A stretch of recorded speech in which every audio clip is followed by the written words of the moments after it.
God damn. What a rough start to a new year. I mean, accidentally breaking my hard drive, which has all of my important files, not just my YouTube stuff, and having to start over from scratch. It's heartbreaking. That's life for ya. Sometimes you do really stupid stuff that you wish you could undo, and wish you hadn't done in the first place, and you have no choice but to live with the consequences. And live with the consequences I have. I could bitch and moan all I want about this unfortunate turn of events, but I know better than that. And not having my laptop for a good 3 weeks gave me an epiphany. Actually, it's 2 epiphanies. 1, you never really know what you have until you've lost it.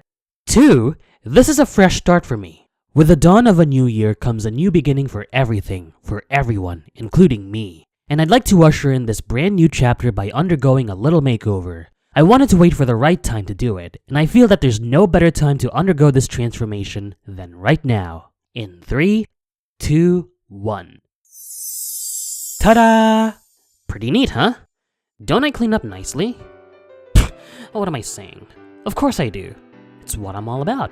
I want to give a massive thank you to my girlfriend, Maria Kutsu, for this lovely rendition of my avatar. She did a bang-up job with it, and it would be a great injustice if I didn't use it in my content. So, this is how I'm gonna look like from now on. Of course, the original art drawn by Gecko Geek Illustrations will remain as my profile picture, sort of like an artifact or relic of the old Martin. Shit, saying that makes me sound like a senior citizen. While we're on the topic of new beginnings, clean slates, and that sort of stuff, there are a few upcoming things in animation that I'm excited for. If I can be perfectly honest with ya, animation in 2017 didn't really pick up until the last third of the year, I'd say. Yeah, we kinda started off strong with hits like the Lego Batman movie and Samurai Jack Season 5, but the overall quality of animated films and shows was losing steam beginning around March, with middling romps like The Boss Baby and straight-up stinkers like the Emoji Movie and Despicable Me 3 coexisting alongside the slightly above average and the pleasant surprises like Cars 3, Captain Underpants, and OKKO Let's Be Heroes. Though things did end off with a bang thanks to Coco, and no amount of dumbass Frozen that Disney force feeds us will ever tarnish that. On the flip side, 2018 looks to be bigger and better than the previous year was. The amount of animated shows and movies slated to be released this year is enough to give a fan overwhelming optimism. But since we do have a way to go before these shows and movies come out, we can't concretely decide yet if they're good or bad. All we can do is be excited, or cautious, or excitedly cautious, or cautiously excited, whatever. Either way, I, the one and only CR Martin, give you 5 things in animation to look forward to in 2018. You know what makes a real hero? It's not the costumes, the gadgets, the cool powers. It's having your own movie.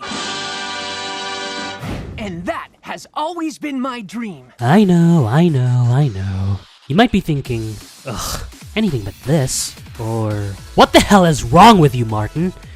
Before you jump to conclusions, just listen.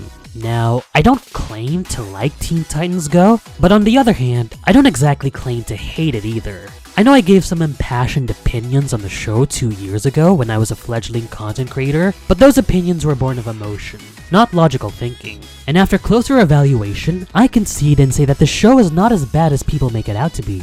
Yeah, the anti-critic episodes are obnoxious and frustrating to watch, but on the whole, this is a pretty innocuous show, at least in comparison to the PPG reboot, with enough merits to even out the less than stellar bits and pieces. Though I agree that it's worrisome that Go has exceeded the original Teen Titans in both broadcast run and episode number, and Vishnu Athreya's incompetence with scheduling doesn't make it any better. On a more positive note though, considering how much care that Cartoon Network is treating the show with, the upcoming theatrical film might turn out to be a surprise hit, both financially and critically. If the writers of the show stick to their guns, then I have a feeling that the movie will be fine, or even better than what people are dismissing it as. And who knows, maybe the success of the movie will inspire Cartoon Network to give theatrical releases one more shot after 16 long years. Hey, I can dream, can I?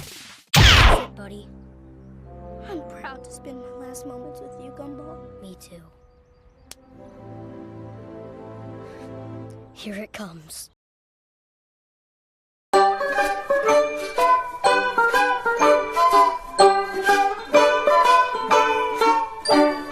Guys, stop kidding yourselves. It's going to happen. The show is going to end, whether you like it or not. If that not-so-sneaky hint in the vegging, the increase in black comedy and social satire, or the growingly jaded tone of the show don't give it away, then nothing will. I personally am one of those people who want the show to go out with a bang. This one is both an entry and a theory. Back when I talked about Gumball coming to an end, I speculated that the finale will be the show at its most meta. The writers could go the easy route and incorporate Ben Bocale himself into the plot of the finale, which would lend itself to an emotionally charged climax that'll tug at everyone's heartstrings on different levels, or something to that effect. That's only one possibility, guys. Don't take my word for it. This is Gumball we're talking about here, a show that has as many twists and turns as a roller coaster does, and I say that without an ounce of irony in my body.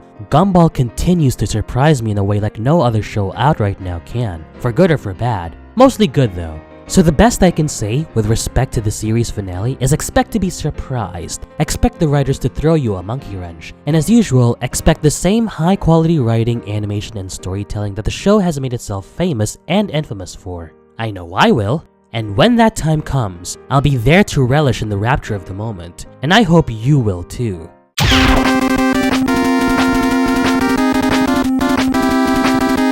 I'm a pretty big Mega Man fan, but unlike other fans, I grew up in the era of the 32-bit games. A lot of my fond memories of the franchise come from the Sega Saturn and Sony PlayStation games. Mega Man Nexus 4, 5, and 6, Mega Man 8, Mega Man Legends, and its spin-off The Misadventures of Tron Bonne. Oh, and there are the Battle Network games in the GBA too. They defined my love for Mega Man. Even though I grew up in a separate era of the franchise, I'm a big enough fan to be excited for the upcoming animated series by Man of Action, of Ben 10 fame. Coinciding with Mega Man's 30th anniversary, this series will mark the Blue Bomber's 5th television appearance, after the 3-part OVA, Upon a Star, the Ruby Spears mid-90s cartoon, and the 2 anime series, NT Warrior and Star Force, based on Battle Network and Star Force respectively.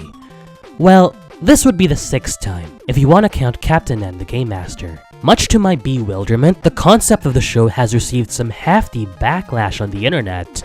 Okay, so maybe I shouldn't be too shocked. Mega Man's new design is distractingly reminiscent of light cycle racers from Tron, and the school-setting alternate reality concept is as cookie-cutter as it gets, and lends itself to even more cookie-cutter crap. But, you know what? I'll take this design. I'll take it over Mega's steroid-infused look in the Ruby Spears cartoon. And this wouldn't be the first time that Mega Man has gone down a creative direction like this. At least with the Battle Network games, the rank-and-file nature of the concept is made up for by a likable, idiosyncratic cast of characters and an engaging plot and story.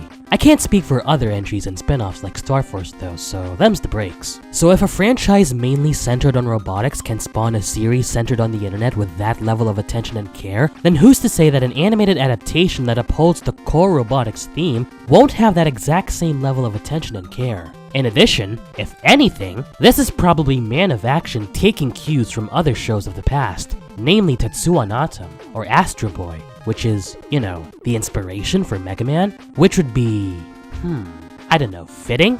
In short, I'm looking forward to this show. I'm gonna give it the benefit of the doubt, as I should, both as an animation critic and as an animation fan. Dad did it! Our daughter is in bed and it's only 7:30. Yes!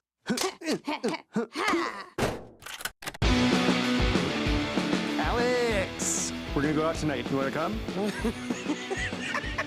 Oh man, my life is shit. I have yet to see the finale to regular show, but from what I've gathered, critical reception towards it has been overwhelmingly positive. I can't determine if it's good or not without having seen it for myself. What I do know is that the positive reviews for the finale are not enough to encourage reruns of it on Cartoon Network, or even be made available for streaming on their website or their app. That's just disrespectful to the show and the creator JG Quintel. Hopefully, such won't be the case with Quintel's brand new series, Close Enough. Having heard all the buzz that this new property was making, and having recently seen the ads for it, I want to see the show come to fruition. Now, I love regular show for the same reasons that other people love it, being part of the trifecta that brought about Cartoon Network's renaissance alongside Adventure Time and Gumball, and being a genuinely funny and well-written show in its own right. The show was really damn good. But I always had this nagging feeling that it wanted to be more. Whenever I watch this show, I sometimes think that the adult show hiding underneath is really struggling to come out. That JG Quintel has so many ideas he wants to put into motion, but can't because of the demographic-based limitations imposed on him. He wanted to be risque, he wanted to be dark, he wanted to be daring, he wanted to push the boundaries as far as he could push them. Basically, he wanted to go back to the glory days of 2 in the AM PM and the naive man from Lollyland, but he simply couldn't. With his newfound freedom, his creativity and artistry are no longer confined, and he's free to let loose as much as he pleases. Thus, we have Close Enough. Whether or not it's a spiritual successor to regular show or a straight-up continuation remains to be seen. Though judging by the incredibly identical visuals, themes, and premise, if it's not a continuation, it could be a spiritual successor, at the very least. Whatever it may be, I can't wait to see it.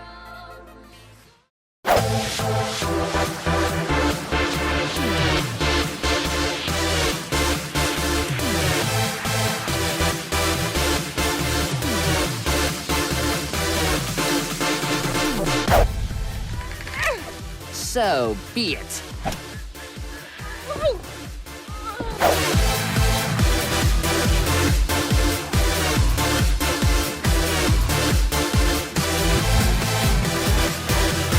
The creek is a place where we can all be whatever we want.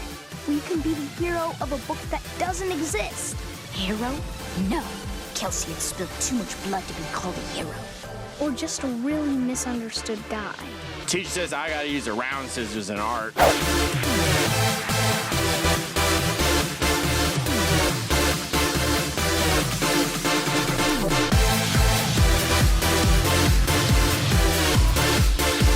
Grown-ups, grown-ups, grown-ups, grown-ups, grown-ups, grown-ups. Next! That's us! Hey! This is it. No, hold it up properly. What's wrong with the way I'm holding it? It's not grown up. Just hold it up. I'm holding it. You're not holding I it am properly. holding it That's properly. not a hold up. This is a hold up. What did you just say? I said this is a hold up.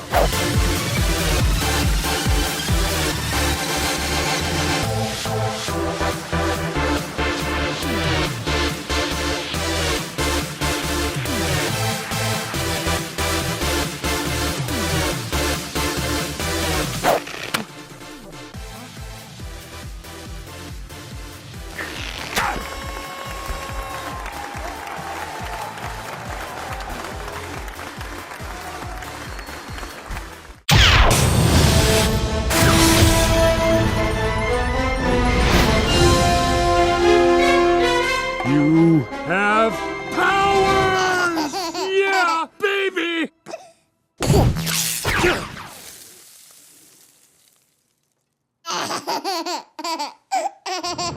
14 years. Can you believe it's been that long? Can you believe that that's how long we've waited for a sequel to the critically acclaimed Brad Bird directed Disney Pixar smash hit The Incredibles?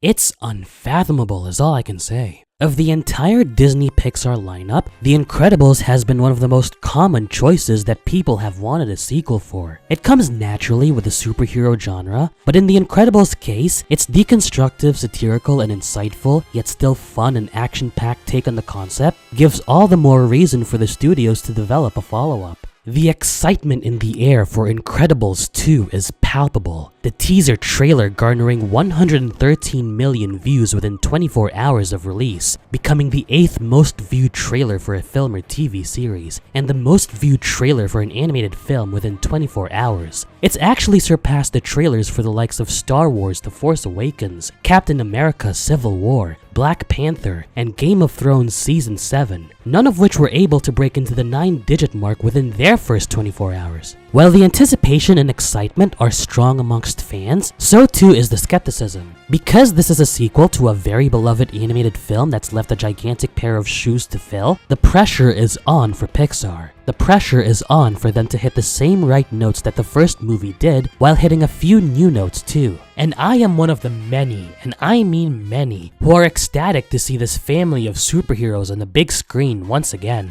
I am both cautious and optimistic, but I think my optimism outweighs my cautiousness, simply because it's been so long since the first movie. My fear for the sequel is that it'll rely on our anticipation and fond memories and use them as an excuse to be a mediocre or subpar product. It happened with Cars 2 and Monsters University, and I'll be damned if history repeats itself. Though based on what the teaser has shown us, the movie looks to be on the right track. It manages to hit both intense and hilarious notes within a 52-second window, creating a familiar feeling for fans and making them eager to see what the movie has in store without giving anything away. Now that's how you make a trailer. Yes, I am cautious, and it's important to be cautious, but this trailer is enough of a reassurance that Incredibles 2 will hold a candle to the original, or hell, be even better than the original was. I absolutely cannot wait for Incredibles 2. I am dying to see it. Summer 2018, here we come.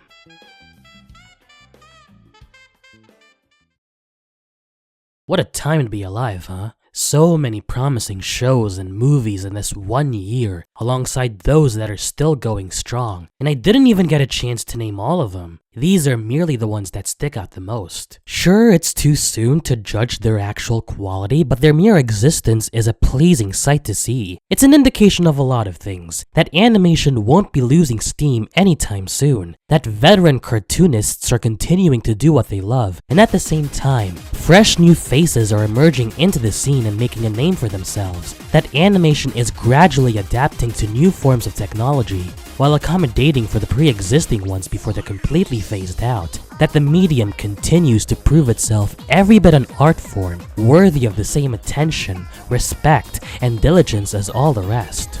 It's a time to be alive as a cartoon fan, for more reasons than one, as illustrated by the shows and movies featured in this video, and I can't be any happier. Thank you for watching, guys. If you enjoy what you see, feel free to drop a like and a comment or two.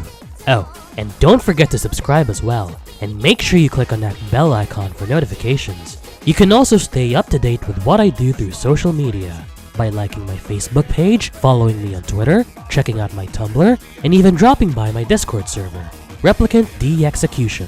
And that's gonna be it. I'm the one and only CR Martin, and God, it feels so good to be back. Let's make 2018 a good one. Ciao for now.